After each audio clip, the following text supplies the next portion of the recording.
Hello friends, कैसे हो मेरे सभी दोस्त और क्या हाल चाल है? सब बढ़िया है ना? और यार वीडियो को लाइक शेयर एंड चैनल को सब्सक्राइब जरूर करना। तो गाइस, आज की हमारी इस वीडियो का टॉपिक है क्यों भाई न्यूजीलैंड सूजी है ना। यार बात कर रहे हैं हम भारत बनाम न्यूजीलैंड के बीच खेले गए ओडीआई सीरीज के पहले मुकाबले की। भारत ने न्यूजीलैंड का मोर बना डाला, आखिर कैसे, आइए जानते हैं। तो यह मुकाबला हो रहा था हैदराबाद में, यानी सिराज मियां भाई के गढ़ में, बोले तो होम ग्राउंड में, जहां मियां भाई के काफी तादाद में फैंस भी थे। जहां पर मोहम्मद सिराज पहली दफा भारत को रिप्रेजेंट करते हुए अपने होम ग्राउंड पर मैच खेल रहे थे। बात करते हैं अब मैच के शुरुआती की। तो इंडिया ने टॉस जीतकर न्यूजीलैंड को गेंदबाजी करने के लिए आमंत्रित किया।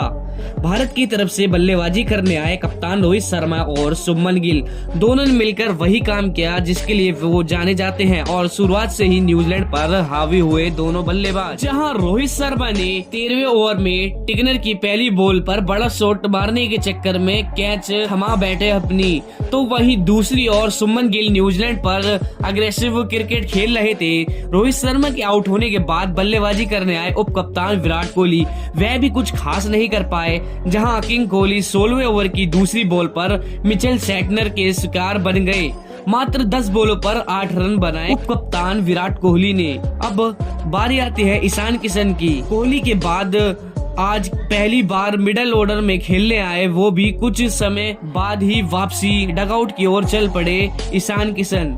जहां एक तरफ मानो विकेट गिर रहे थे तो दूसरे तरफ से शुभमन गिल रनों की बरसात कर रहे थे। शुभमन गिल ने अपनी सेंचुरी मात्र 87 बॉलों में पूरी करी, जिसके साथ शुभमन गिल ने एक रिकॉर्ड बना डाला, जो कि है ओडीआई मैचों में सबसे तेज 1000 रनों बनाने का स्कोर, जो कि उन्होंने 19 मैचों के एक छोटे से करियर में हासिल कर लिया। और वह विश्व के तीसरे ऐसे बल्लेबाज बने जिसने इतने कम मैच में इतने रन बनाने का रिकॉर्ड अपने नाम किया हो। इनसे पहले थे पाकिस्तान के फकर जमान, जिन्होंने 18, और दूसरे भी पाकिस्तानी ही बल्लेबाज थे इमाम उल हक, जिनको ये कारनामा करने में 19 मैचों का समय लगा था। गिल ने अपने इस यादगार शतक को दोहरे शतक में बदल डाला था 49वें ओवर में, जब लोकी फर्गुसन की 3 गेंदों पर 3 लगातार छक्के लगाकर एक ही ओवर में उन्होंने दोहरा शतक ठोक डाला। शुभमन गिल लास्ट ओवर तक मैच को ले गए अपने दम पर खींचते हुए। शुभमन गिल लास्ट ओवर में आउट हो गए, जिसके जवाब में भारत ने न्यूजीलैंड के सामने 350 रनों का एक बहुत अच्छा रिकॉर्ड रखा था। शुभमन गिल ने भारत की झोली में जीत डाल दी थी। फिर हमने भी बिना किसी देरी के जीत का रास्ता डिस्क्रिप्शन बॉक्स में डाल दिया, जहां से आप अपनी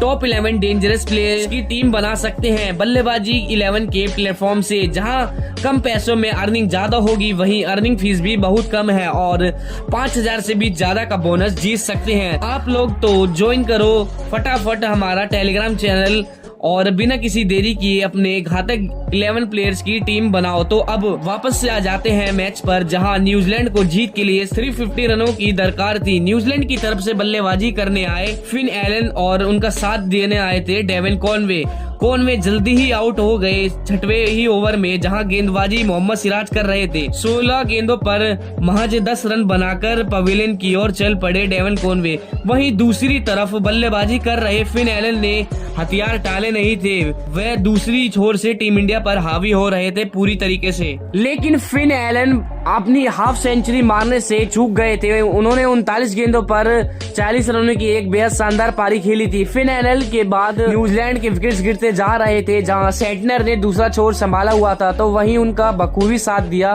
माइकल ब्रेसवेल ने।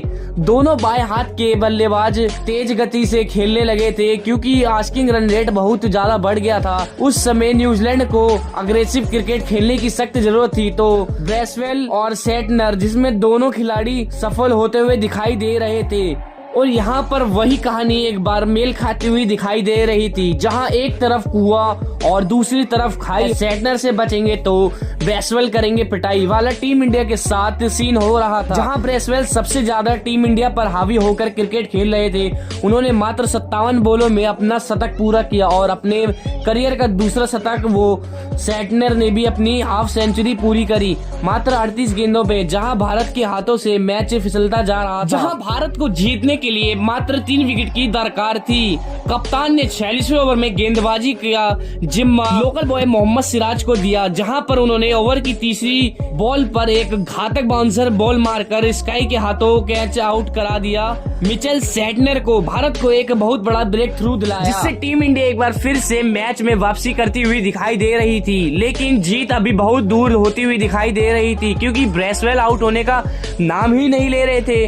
वो भारत के मुंह से मैच को छीनकर ले जाते हुए दिखाई दे रहे थे, जहां लेकिन जे मियां भाई को कतई रास नहीं आया। जो मैच टीम इंडिया के हाथ से फिसलता दिखाई दे रहा था, सिराज ने उसी ओवर में एक और फिर से विकेट ले डाला, हेनरी सिपली के रूप में लेकर तहलका सा मचा दिया था। लेकिन ब्रेसवेल जहां दूसरी तरफ आउट होने का नाम ही ले रहे थे, पता नहीं यार ये क्या खाकर आए थे, ये मुझे भी नहीं पता।